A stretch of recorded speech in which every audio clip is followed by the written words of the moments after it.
Steve had been hustling alone in the bustling big city for what felt like an eternity. Back when he first packed his bags and headed for the big city, he was armed with ambition and dreams so vivid they seemed inevitable. But now, those dreams felt like distant echoes, lost in the relentless grind, a whole decade of sacrifices.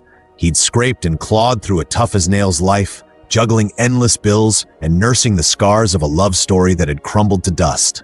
Despite all he gave up, his time, energy, even pieces of himself, his dreams slipped further and further away. Friends he used to lean on had all moved on, drifting to their own lives, leaving Steve behind as if he were a memory they were happy to forget. Out of options and with nothing left to fight for, Steve made the tough call to pack it all in. He sold what little he had left, bought a ticket, and made the journey back to his hometown. But instead of a hero's welcome, Steve walked straight into judgment. His mother sighed, muttering how her son had returned empty-handed after all those years in the city, only to add more burden to the family. His father, visibly irritated, made no effort to hide his disappointment. "Find a job," he barked, expecting Steve to leap into action. But Steve, drained and disillusioned, spent his days sprawled on the couch, too defeated to care. His sister wasn't any more forgiving. She threw out cold, cutting words without hesitation. That night, as Steve tried to explain himself, to share his struggles, his sister turned away,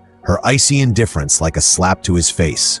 The next morning, under pressure from all sides, Steve was shoved out the door to hunt for a job. Interview after interview he tried, but luck wasn't on his side. He bombed every attempt, his nerves and self-doubt tripping him up at every turn. Frustrated beyond belief, his father decided to step in. Dragging Steve along, he paid a visit to a friend, a car rental mogul with a shiny reputation. But as if the universe were playing a cruel joke, they arrived in the middle of a full-blown domestic meltdown between the friend and his wife. Eventually, the argument got so heated that the friend had to be rushed to the hospital, leaving Steve and his dad stuck in awkward silence.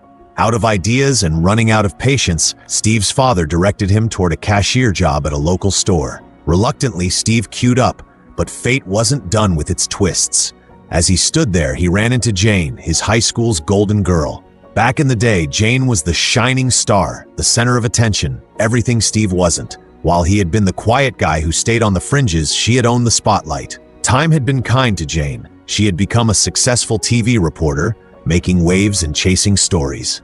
Seeing Steve in line, she couldn't resist her curiosity, asking him how his life had been after 10 years in the big city. Steve's stomach churned. He couldn't admit to his failures, so he lied. With an awkward smile, he shrugged, claiming he'd retired and was just here for the heck of it. But Jane wasn't buying it. The very fact that he was in that line gave him away. Later that day, Steve returned home, only to face his father's wrath. When asked about the cashier job, Steve dismissed it, saying he wasn't suited for it. His curt response only fueled his father's anger. His father reached for something to throw in frustration, but his mother and sister intervened, stopping him before things escalated. Taking a softer approach, his mother pep-talked Steve down while shopping in the store, offering advice instead of scolding. She told him it was time to step up, to be a responsible brother and a decent role model for his sister. She acknowledged he was old enough to shape his life however he wanted, but reminded him that setting a good example mattered. Then, as a lighthearted endnote, she plopped down in the massage chair she always wanted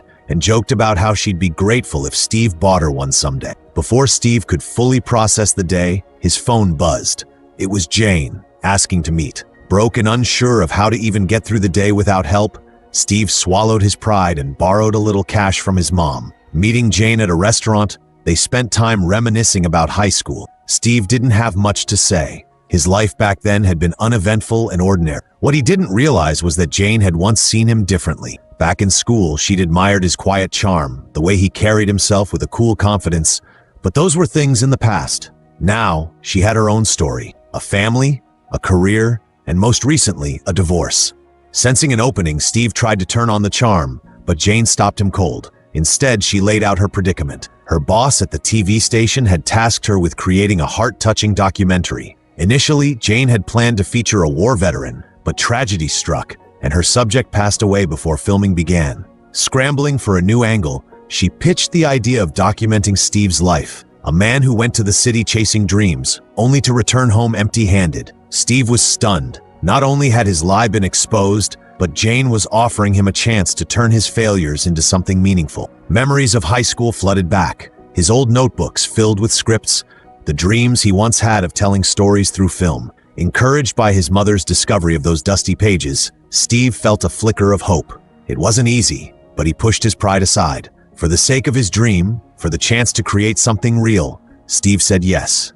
The next morning, Steve found himself in front of the camera, ready for his interview. Jane, ever the perfectionist, directed him to share his life in the big city. The highs, the lows, the struggles. But Steve, never one for eloquence, stumbled over his words.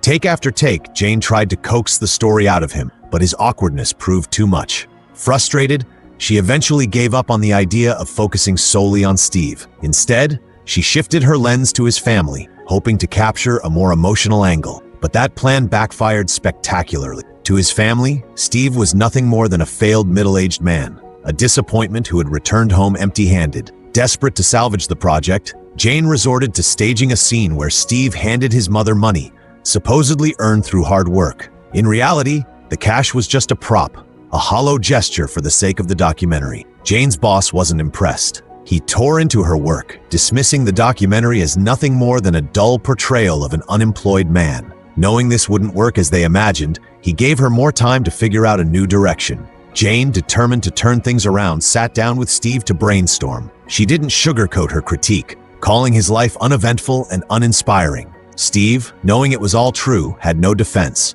Then Jane remembered the script book Steve's mother had shown her, a collection of stories Steve had written back in high school. One story, a touching tale of an elderly couple's love, stood out. Jane suggested they turn it into a film. Steve, energized by the idea, gathered his family to discuss the plan. He pitched it as foolproof, a chance to create something meaningful, but he needed their help. His mother and father to play the lead roles, and Wanda to assist with the production. His family agreed, but only on one condition. Steve had to fund the project himself. With no money to his name, Steve scrambled for a solution. He decided to sell an antique vase from the house, hoping it would fetch enough to cover the costs. But at the pawn shop, the owner dismissed the vase as worthless.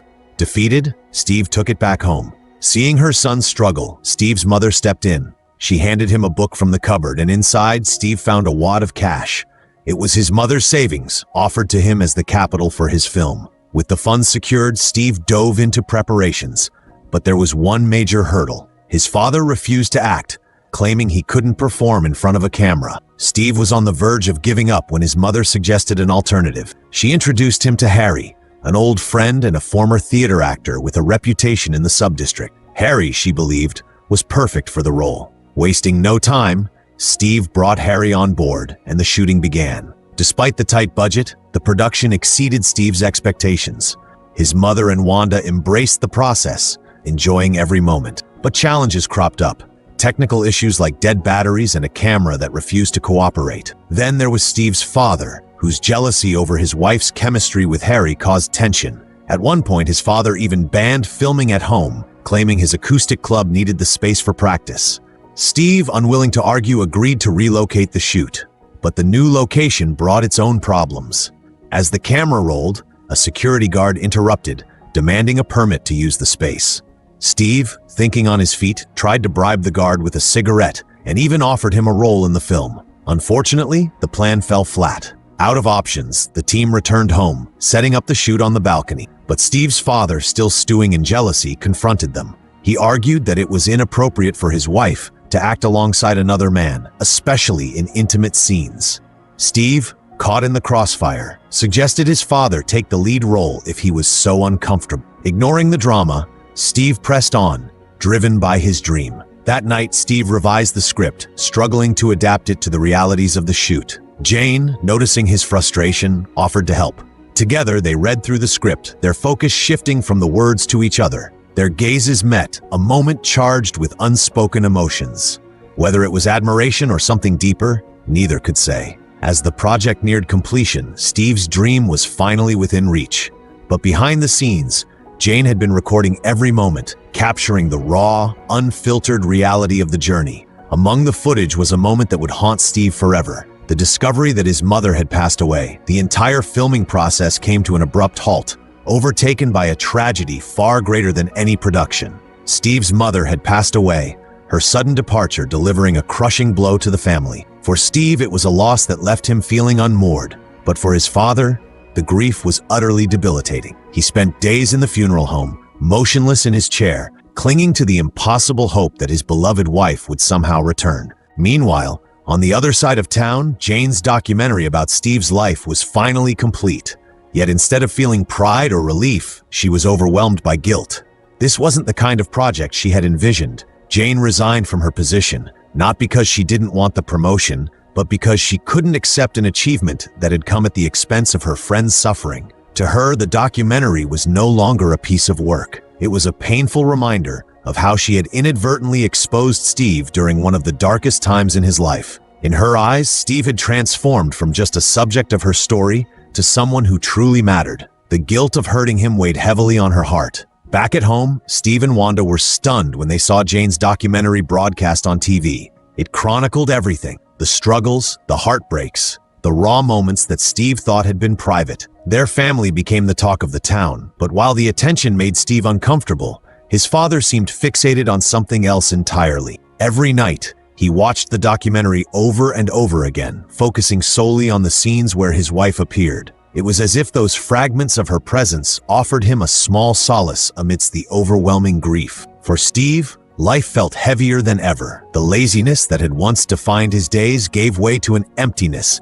that seemed insurmountable. The house echoed with silence, yet his mother's voice, her nagging, her scolding, still lingered in his memory. Each time he passed the massage chair she had longed for, he felt the sting of regret, knowing he had never been able to buy it for her. One quiet day, as Steve drifted into a daydream, his mother's shadow seemed to return. Memories of her filled his mind, how she'd always taken care of the house with dedication and pride, even though she had once been a top graduate with numerous career opportunities. She had chosen love over ambition, leaving behind a promising future to build a life with her husband. People might have seen their life as flawed, but his mother had embraced it with grace. Steve remembered asking her why she believed women needed to be educated, and her chuckling reply, not to outshine their husbands, but to raise their children well. In that vision, Steve also asked his mother why he had turned out to be a failure. Her response stayed with him, a gentle smile, her gaze filled with understanding as she said, "Success isn't always about money or possessions, and failure isn't always a bad thing. Never lose yourself chasing after what others think you should achieve. True success is bringing happiness to others." Her wisdom began to heal the cracks in Steve's heart, but before he could dwell further, his father approached him with an unexpected request. "Finish the film," he said, his voice filled with determination. He would do whatever it took to help Steve complete it, not just for the sake of the project, but so he could see his beloved wife one last time. 3 years passed since the loss of Steve's mother, and the weight of grief began to wear on his father's health. When Steve's father passed away a month later, the sorrow deepened. Yet, Steve and Wanda made it a ritual to visit their parents' graves, bringing along the items their mother and father had cherished but never received in life. It was their way of honoring them, of keeping their memory alive. Steve eventually found himself working as a taxi driver, while his sister Wanda pursued her dream of opening a fitness center with a friend in another city. Knowing she would need all the help she could get, Steve handed her his ATM card, offering her the savings he'd set aside. It wasn't much, but it was everything he had, a gesture that spoke of his quiet love for his sister. Wanda, taken aback, finally understood the depth of her brother's care and affection. One ordinary day, as Steve drove a passenger through the city streets, he spotted Jane. She had returned to her husband and was surrounded by her children, radiating happiness. Steve felt no bitterness, only a calm acceptance. He realized that life was a mosaic of joy and sorrow, a balance that everyone carried in their own way. Arriving home, Steve braced himself for the quiet emptiness that had become his new normal. No more nagging from his mother, no angry outbursts from his father, no playful mischief from Wanda. But that day, he received news that turned everything around. His short film had won an award at the biggest film festival in China. Wanda, unbeknownst to him, had submitted it in secret. At the end of the broadcast, a clip of his father played, a message of love and pride. "They may not be great in the eyes of others," his father said, "but to me, my children are the most meaningful thing in my life. Live your lives as best as you can."